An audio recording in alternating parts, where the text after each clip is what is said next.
இப்போ பரன் மேல் அமைக்கும் போது பார்த்தீங்கன்னா நான் எவ்வளோ ரூபாயில் இன்வெஸ்ட் பண்ணணும் அப்படிங்கிற ஒரு டவுட் வரும்.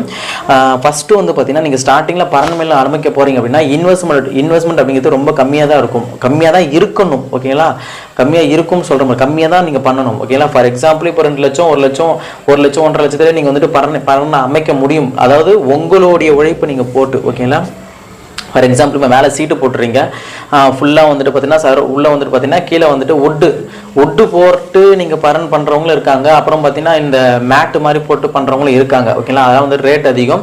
நீங்கள் ஒட்டு போட்டு பண்ணுறதே ரொம்ப பெட்டராக இருக்கும். ஓகேங்களா, அப்புறமேட்டு ஃபியூச்சரில் நீங்கள் வந்துட்டு அதை கஸ்டமைஸ் பண்ணி மாற்றிக்கிறது ரொம்பவே பெட்டராக இருக்கும். ஒட்டு போட்டு பண்ணும்போது பார்த்தீங்கன்னா ஃபுல்லாமே நீலகிரி தைலம் ஒட்டு வந்துட்டு போட்டு நீங்கள் வந்துட்டு பண்ணீங்கன்னா ரொம்ப பெட்டராக இருக்கும். ஓகேங்களா, அதில் ஒவ்வொரு ரேப்பருக்கும் அதுக்கு கேப் வச்சு 6 இன்ச்சு கேப் வச்சு விட்டோம்னா அந்த ஆட்டோட புழுக்கு வந்துட்டு டேரெக்டாக கீழே வந்துட்டு தரைக்கு வந்துட்டு போயிடும். ஓகேங்களா, இது ஒரு விஷயம். இப்போ எவ்வளோ இன்வெஸ்ட்மெண்ட் பண்ணோம் அப்படின்னா கொஞ்சம் ஸ்டார்டிங்கில் புதிய லெவலில் பண்ணும்போது பார்த்தீங்கன்னா ஸ்டார்டிங்கில் கொஞ்சமாக தான்